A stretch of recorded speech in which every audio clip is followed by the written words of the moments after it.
Bonjour, on se retrouve pour la correction de l'exercice 2 du sujet de brevet de mathématiques de Métropole du 30 juin 2022. Dans cet exercice, on vous disait, cet exercice est un questionnaire à choix multiples QCM. Aucune justification n'est donc demandée. Pour chaque question, 3 réponses A, B et C sont proposées. Une seule réponse est exacte. Recopiez sur la copie le numéro de la question et la réponse.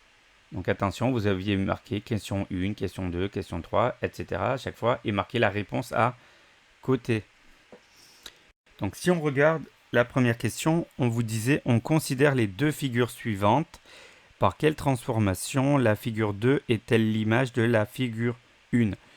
Donc si on regarde bien la figure 1 et la figure 2, comment on passe de la figure 1 à la figure 2? Simplement en faisant glisser la figure. Plus vous avez les petites flèches, d'accord, qui étaient là pour vous aider. Donc quand on fait simplement glisser une figure, ça s'appelle comment? Ça s'appelle une translation.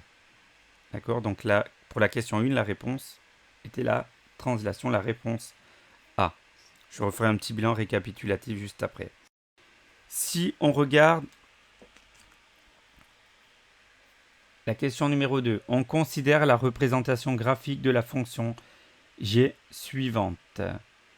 Qui est quoi? Qui est la représentation graphique d'une fonction linéaire, puisqu'on voit qu'on a une droite qui passe par l'origine. Ce n'était pas la question, mais c'est bien de le préciser. Quel est l'antécédent de 2 par la fonction g? Donc un antécédent, ça se lit comment? Ça se lit sur l'axe des abscisses, d'accord? Donc ça veut dire que 2, que l'on connaît, c'est quoi? C'est l'image, donc qui se lit sur l'axe des ordonnées. Donc on se met en 2. On va chercher le point de la droite qui a pour ordonnée 2, il est ici. Et on va regarder l'abscisse qui correspond, c'est combien? C'est 1. Donc la réponse, c'était quoi? C'était la réponse B. On regarde maintenant la question 3. Soit f la fonction définie par f qui a x associe 3x au carré moins 7. Quelle affirmation est correcte? 29 est l'image de 2 par la fonction f. Il suffit de chercher quelle est l'image de 2.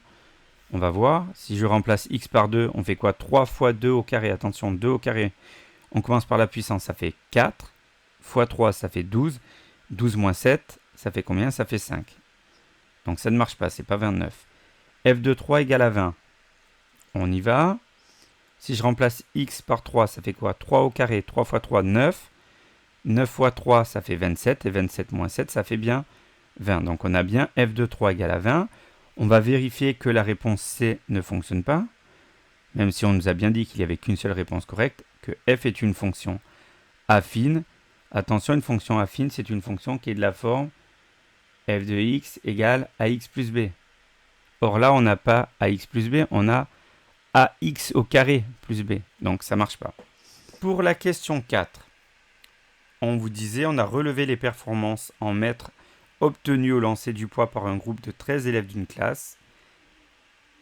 D'accord, vous avez toutes les performances qui sont ici. On vous disait quelle est la médiane de cette série de valeurs. Alors ce qui est important, c'est qu'on avait un groupe de 13 élèves. Donc on a un effectif total, d'accord, qui est de 13 valeurs. Si j'ai 13 valeurs, je peux faire deux groupes de 6 et j'ai une valeur qui va se retrouver toute seule. La valeur médiane, ça sera laquelle? Ça sera celle qui sera en 7e position. Attention, le piège, c'est que les valeurs n'étaient pas données dans l'ordre. Donc il fallait commencer par les ranger. J'ai fait mes deux groupes de 6 valeurs, de 6 données. Et donc, la valeur qui est en 7e position, c'est combien? C'est 4,91. Donc il fallait répondre quoi? Il fallait répondre, encore une fois, réponse B, 4,91. Alors, si on explique un petit peu, si on regarde la réponse A, pourquoi on vous proposait 7? 7, attention, c'est la position de la médiane. Mais ce n'est pas la médiane. Et le 5,15, c'est tout simplement pour ceux qui ont oublié de ranger les valeurs dans l'ordre croissant.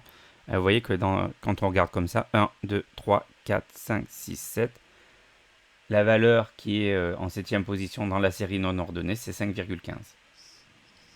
Petit 5, on considère la configuration suivante dans laquelle les triangles LAC et BUT sont semblables. Alors j'en ai parlé des triangles semblables dans la première partie, j'ai donné une autre méthode pour répondre à une question. Pour ceux qui se souviennent plus que c'est que deux triangles semblables, Au niveau des longueurs, c'est deux triangles dont les longueurs sont proportionnelles. Donc ici, on vous disait par quel nombre doit-on multiplier l'aire du triangle lac pour obtenir l'aire du triangle but. Si lac et but sont des triangles semblables, ça veut dire que le triangle but, on voit ici les longueurs elles sont plus grandes, est un agrandissement du triangle LAC. Alors si on regarde bien, hein, c'est respecté. 2,1 ça devient 6,3, c'est la plus petite longueur.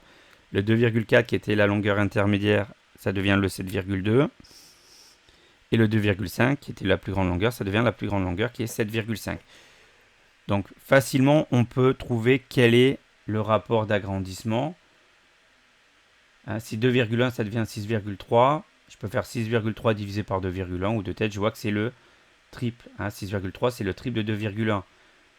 2,4, si je le multiplie par 3, ça donne bien 7,2. Et 2,5 fois 3, ça donne bien 7,5.